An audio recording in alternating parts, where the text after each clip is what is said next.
Imagine living in a world where your food could kill you after just a few days, where the milk you drink at breakfast might sour by dinner, where a cut of meat left out overnight becomes a slow-acting poison, where an entire family could sicken and die from a single spoiled meal, and no one would understand why. For almost the entire span of human history, this was not a nightmare. It was simply Tuesday. We tend to think of the great inventions of civilization as the loud ones: the steam engine, the light bulb, the airplane, the machines that roared and glowed and lifted us into the sky. But there is another invention, one that hums quietly in the corner of nearly every kitchen on Earth, that may have saved more lives than any of them. It doesn't fly, it doesn't roar. Most days, you don't even notice it's there. It's your refrigerator. Think about what it actually does. Inside that unremarkable box, an invisible war is being waged around the clock against decay, against bacteria, against the fundamental tendency of all living things to rot. It is, in a very real sense, a machine that stops time. And the story of how humanity built it, how we clawed our way from ice ponds and root cellars to a cold box in every home, is a story of desperation, obsession, ridicule, death, and the strange truth that solving one problem almost always creates the next. So how did we do it? How did we tame the cold? To understand why the refrigerator mattered so much, you have to understand the enemy it was built to fight, and that enemy is older than civilization itself. The moment an animal dies or a fruit is picked, an invisible clock starts ticking. Bacteria, molds, and enzymes immediately begin breaking the food down. In a warm room, that process is astonishingly fast. For most of human history, food was not something you stored, it was something you raced against. So people fought back with every trick they could invent. In cold climates, they harvested ice. When lakes and rivers froze solid in winter, workers would saw the ice into massive blocks, haul them out with horses and hooks, and pack them into insulated buildings called ice houses, layered with straw and sawdust. If you did it right, that winter ice could last deep into summer, a small, precious pocket of cold hoarded against the heat. Others dug into the earth itself. A root cellar, a chamber cut into a hillside or beneath a home, stayed cool and stable year-round and could keep potatoes, apples, and onions edible for months. But a cool cellar only slows decay. It cannot stop it. So people learned to change the food itself. They smoked it, hanging meat and fish over slow fires until the smoke's chemicals and the drying heat made it hostile to bacteria.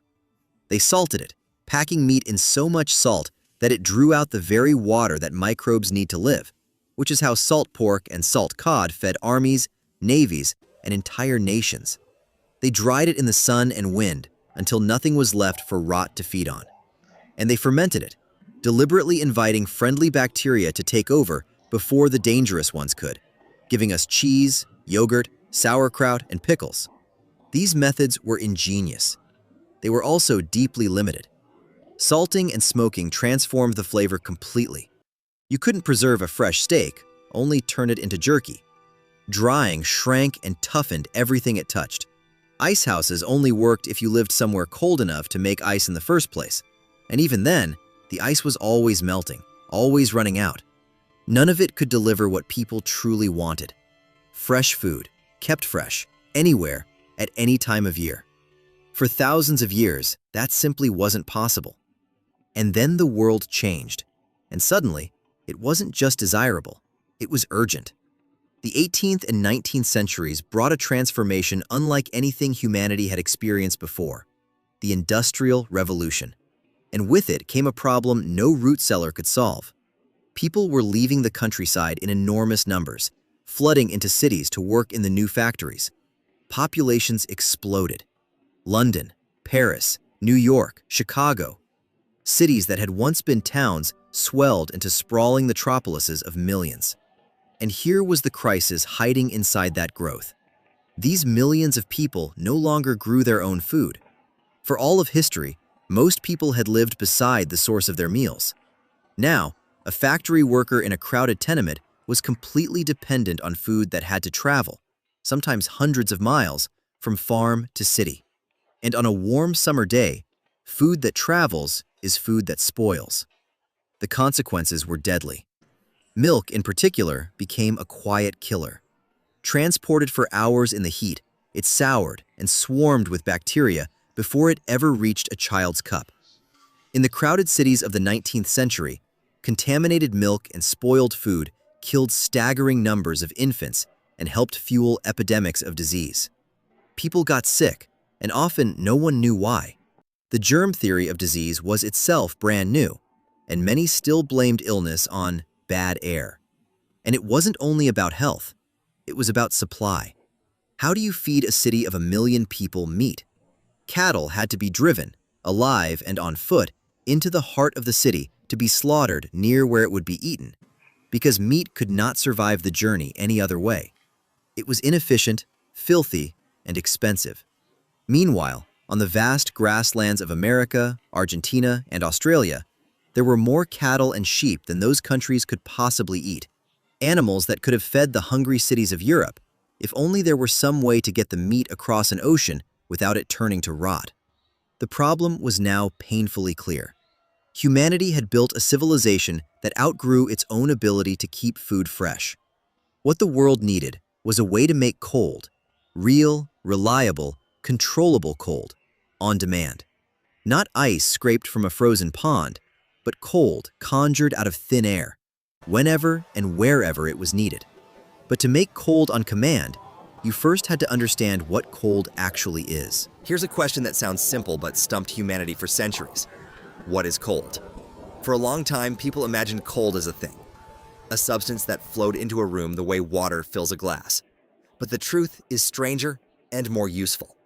There is no such thing as cold. There is only heat and the absence of it. Heat is energy, the frantic jiggling of atoms and molecules. The faster they jiggle, the hotter something feels.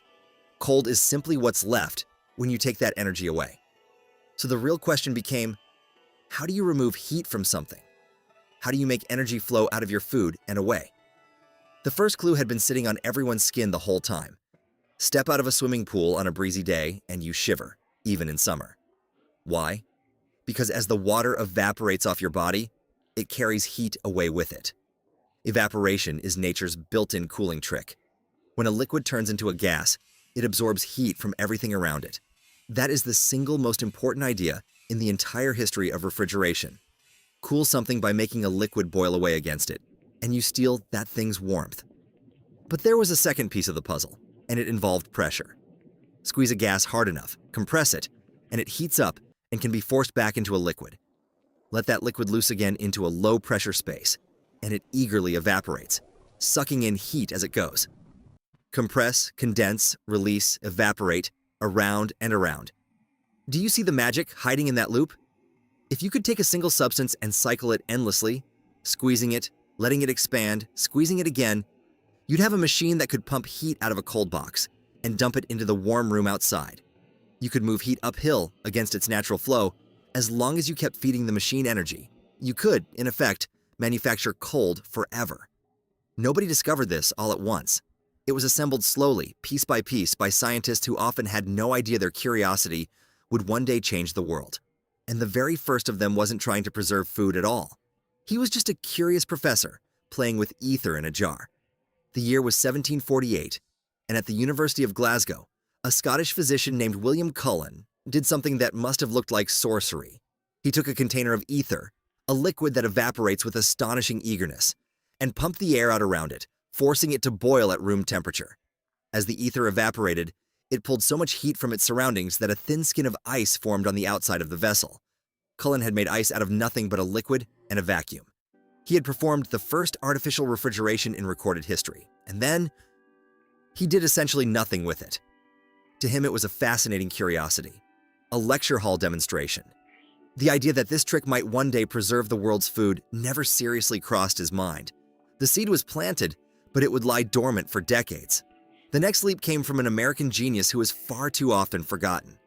Oliver Evans, an inventor of relentless imagination, sketched out in 1805 the design for a machine that would not merely make ice once, but do it continuously.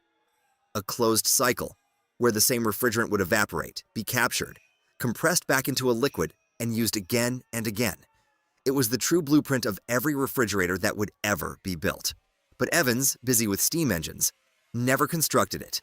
His idea remained ink on paper. It fell to his acquaintance, Jacob Perkins, an American living in England, to actually build the thing. In 1834, Perkins constructed and patented the first working vapor compression refrigeration machine, a device that took Evans' cycle and made it real, dripping out small quantities of ice. Perkins is often called the father of the refrigerator, and yet even he could not turn his marvel into a business. The machine worked, but the world wasn't ready to buy it. Then came the man whose story breaks your heart.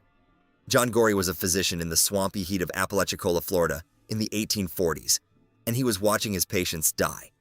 Yellow fever and malaria swept through the town every summer, and Gorey, like most doctors of his day, believed the heat itself and the bad air of the marshes were to blame. So he set out to cool the sick rooms.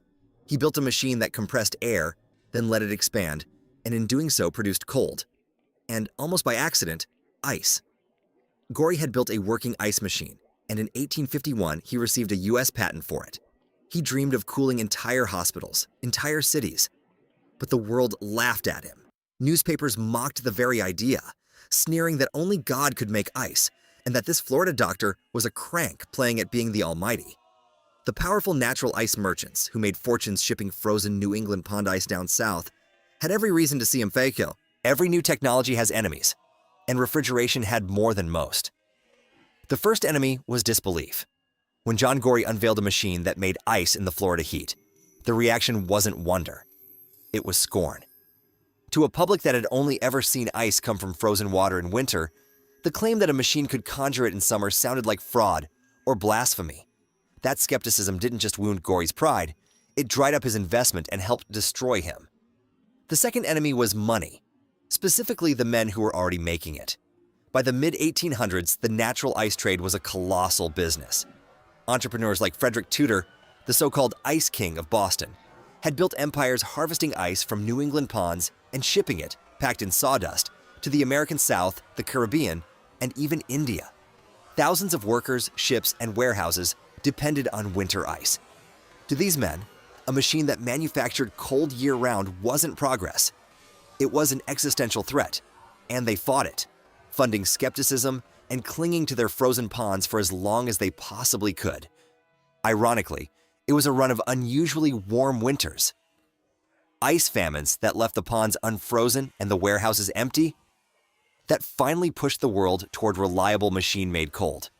But the deadliest enemy of early refrigeration wasn't public opinion or business rivalry. It was the machines themselves. To make cold, those early refrigerators needed a refrigerant, the substance that cycled through the machine, evaporating and condensing. And the refrigerants of the 19th and early 20th centuries were nightmares. Ammonia, which cooled countless industrial plants, is highly toxic and choking. Sulfur dioxide is poisonous and corrosive. And methyl chloride, used in early home refrigerators, is not only toxic, but flammable. And worse, it was nearly odorless, so a leak could fill a home without warning. This was not a theoretical danger. In the 1920s, as refrigerators began creeping into people's homes, they began to leak. Families were poisoned in their sleep. There were fatal accidents.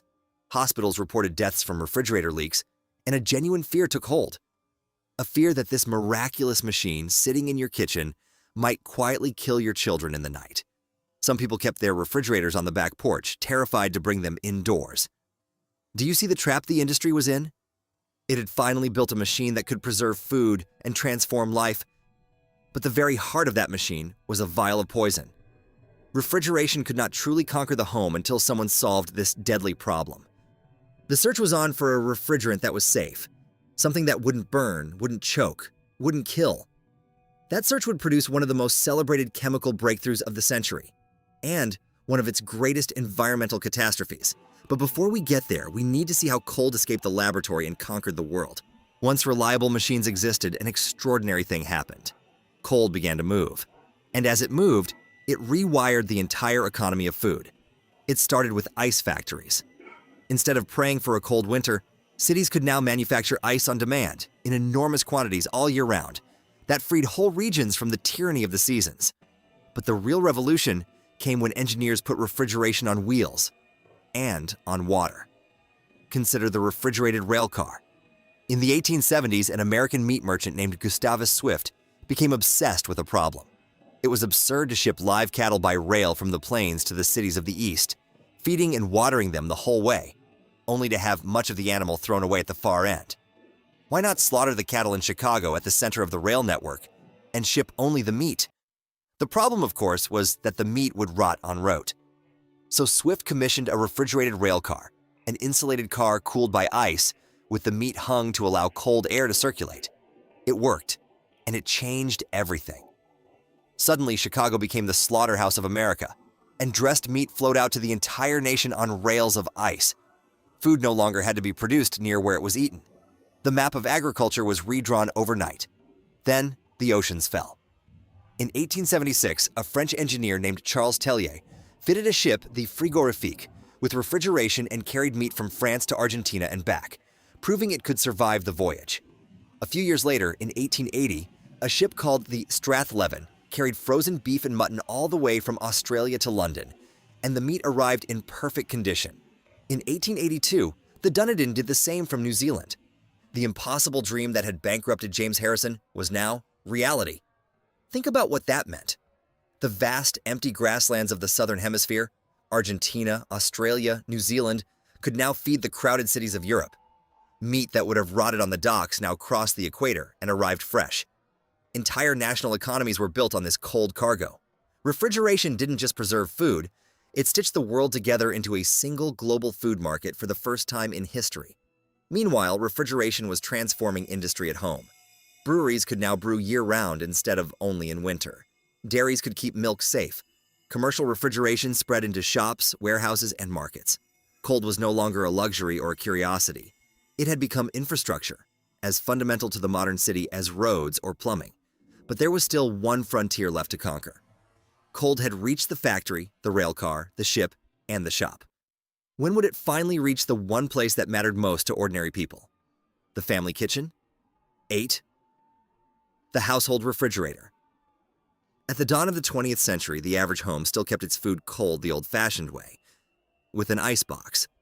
This was a wooden cabinet lined with tin or zinc, into which the family placed a block of ice delivered by the iceman, who trudged from house to house with his tongs and his dripping cargo. It worked, more or less. But the ice always melted. The pan beneath always overflowed. And the iceman always came again, hand outstretched for payment. People didn't want a box that needed ice. They wanted a box that made its own cold. The challenge was shrinking an industrial refrigeration plant, a room full of pipes, pumps, and toxic gas, down to something that could sit in a kitchen and be run by an ordinary family. It was a monumental engineering problem, and through the 1910s and 1920s, a wave of companies raced to solve it. Names emerged that would become household legends. Kelvinator, named for Lord Kelvin, the great scientist of heat, brought early electric refrigerators to homes. Frigidaire, backed by the industrial might of General Motors, became so dominant that its name became a generic word for the refrigerator itself. And then came the machine that truly won America over. General Electric's Monitor Top, launched in 1927. The Monitor Top was a marvel of simplicity. Its distinctive round compressor sat on top of the cabinet, hermetically sealed, closed off from the outside world so it wouldn't leak, wouldn't need servicing, and would run quietly for years. It was reliable, affordable enough for the growing middle class, and it sold by the hundreds of thousands. For the first time, a self-contained electric refrigerator became a normal thing to own. But none of this could have happened without a second revolution running alongside it: electrification. As electric power lines spread across cities and eventually into the countryside, the fuel that ran these machines became available in nearly every home. Combined mass production, which drove prices steadily downward, with electrification, which brought power to the masses, and the refrigerator transformed from a rich person's novelty into a standard household appliance in a single generation. And oh, how it changed daily life. Consider what it meant, especially for the women who ran most households of that era. No more daily trips to the market for perishables. No more racing to cook meat before it turned. No more waiting for the iceman. Food could be bought in bulk, leftovers could be saved, and a whole category of daily anxiety simply vanished.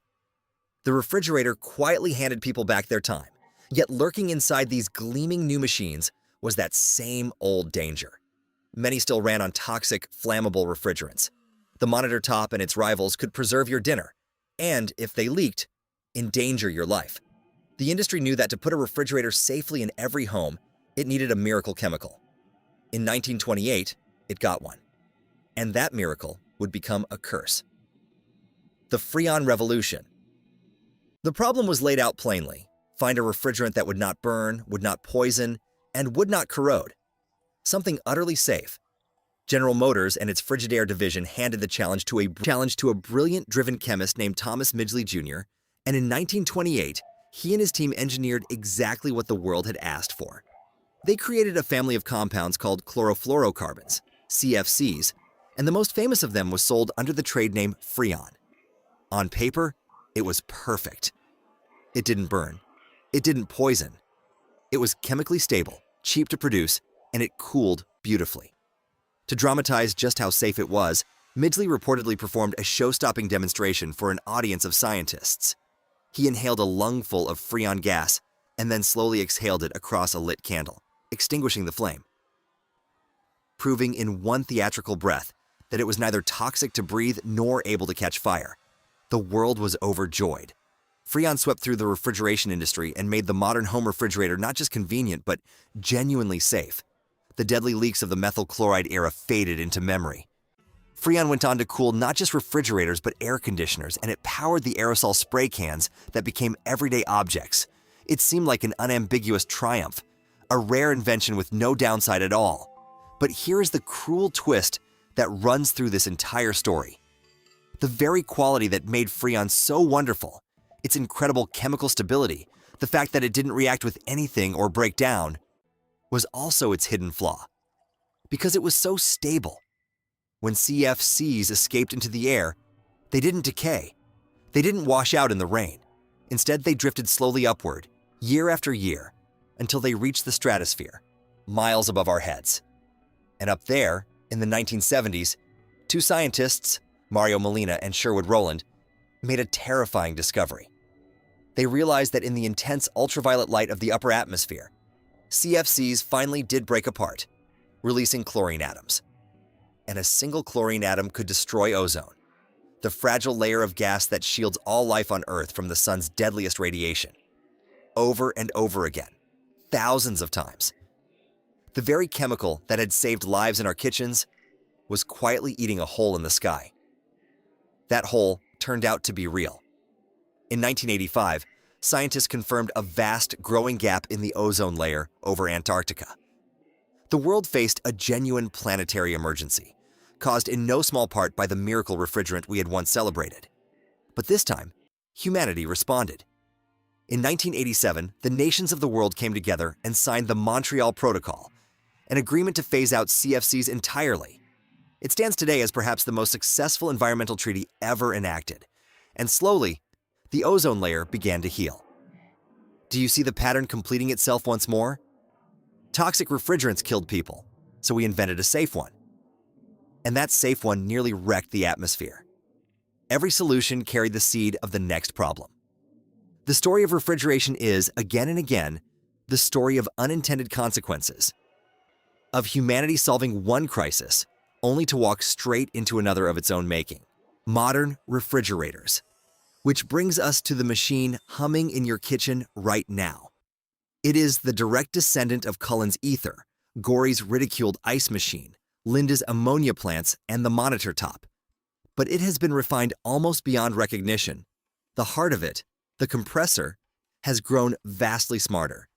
For most of history, a refrigerator's compressor ran the way a light switch works, flat out or completely off, slamming on with a shutter whenever the temperature crept up, then shutting off again. Today's best machines use inverter compressors, which can smoothly speed up and slow down, running gently and continuously to hold a perfect temperature.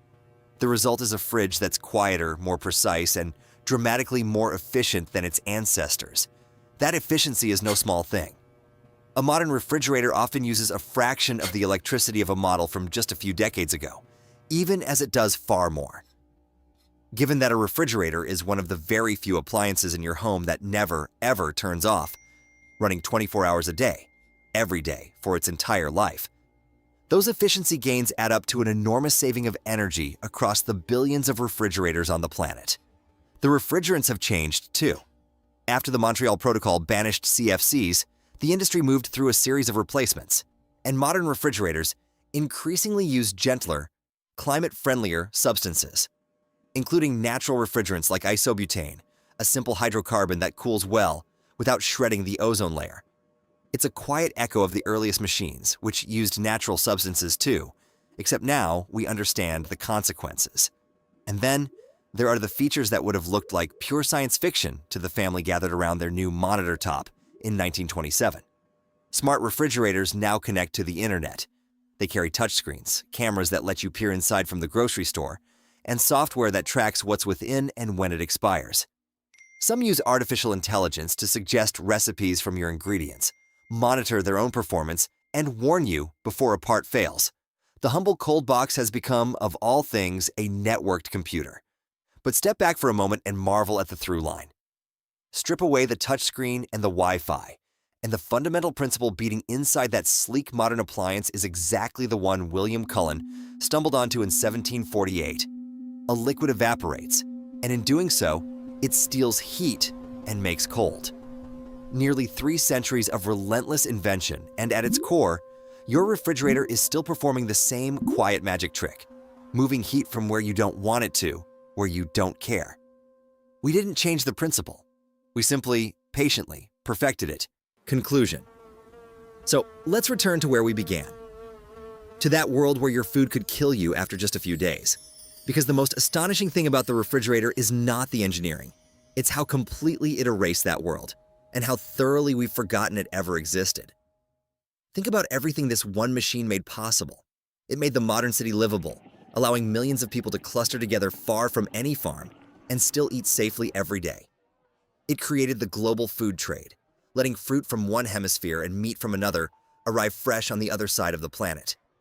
It gave us the supermarket, that everyday temple of abundance, its aisles lined with fresh, frozen, and chilled foods that no king in history could have kept on his table. But its greatest gift may be one you almost never think about: medicine. The cold chain, that unbroken thread of refrigeration running from factory to hospital, is what allows vaccines and life-saving drugs to survive the journey to the people who need them. When the world raced to distribute vaccines during a global pandemic, it was refrigeration, humble and unglamorous, that made it physically possible. Every child protected from a preventable disease in some part owes that protection to the taming of the cold. Refrigeration didn't just change how we eat, it changed how long we live. And it all came from a relay race of dreamers who mostly never saw the finish line. Cullen, who thought he'd found a party trick. Gorey, who died mocked and penniless, certain his ice machine was worthless. Perkins, Harrison, Lind, Midgley, each handing the baton forward, each solving one problem and unknowingly creating the next, each building on the failures and the triumphs of the ones before.